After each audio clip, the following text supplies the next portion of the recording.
राधे राधे। भूलकर भी न करे महिलाएं हरियाली तीज पर इन कार्यों को। हरियाली तीज के दिन कुछ ऐसी चीजें हैं जिन्हें भूलकर भी नहीं करना चाहिए, वरना व्रत अधूरा रह सकता है और मां पार्वती की कृपा कम हो सकती है। इसलिए इस शुभ पर्व पर सही तरीके से व्रत रखने के साथ साथ उन नियमों का पालन करना बेहद महत्वपूर्ण है। हरियाली तीज का त्योहार खासतौर पर महिलाओं के लिए बहुत ही महत्वपूर्ण माना जाता है। यह दिन केवल एक व्रत या पर्व नहीं, बल्कि मां पार्वती और भगवान शिव के पवित्र मिलन का प्रतीक भी है, जो विवाह और समृद्धि का संदेश देता है। विवाहित महिलाएं इस दिन व्रत रखकर अपने पति की लंबी उम्र, खुशहाल और सुखी वैवाहिक जीवन की कामना करती हैं, जबकि कुंवारी लड़कियां अच्छे वर प्राप्ति के लिए प्रार्थना करती हैं।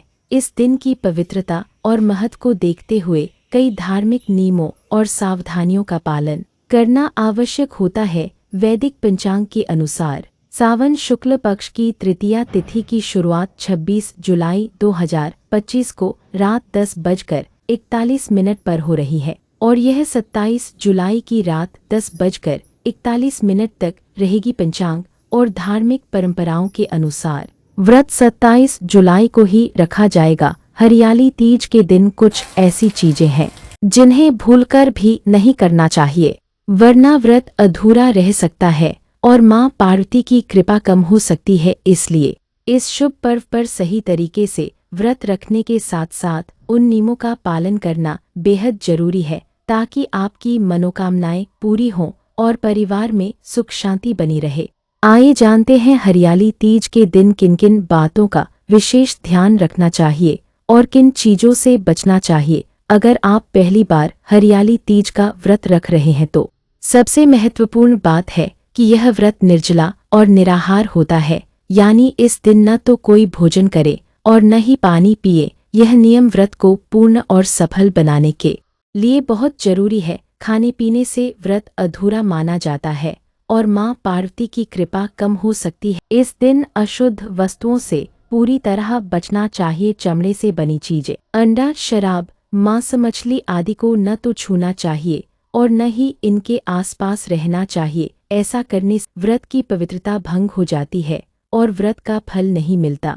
पूजा सामग्री के संदर्भ में खास बात यह है कि सुहागिन महिलाएं अपने मायके से मिली सामग्री का ही उपयोग करें। ऐसा करने से उनके दाम्पत्य जीवन में खुशहाली आती है और अखंड सौभाग्य का वरदान मिलता है। घर में उपलब्ध सामग्री से पूजा करना व्रत के प्रभाव को बढ़ाता है।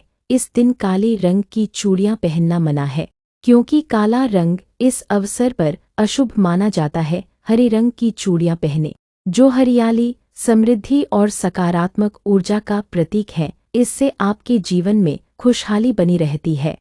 घर में इस दिन कोई भी वाद विवाद न करे। किसी भी सुहागिन महिला का अपमान करना या उनके साथ अनुचित व्यवहार करना व्रत के प्रभाव को कम कर देता है। मां पार्वती को शांति और प्रेम पसंद है, इसलिए इस दिन क्रोध और गुस्से से दूर रहना चाहिए। व्रत का पारण केवल शुभ मुहूर्त में करे। पारण समय से पहले करने पर व्रत अधूरा माना जाता है।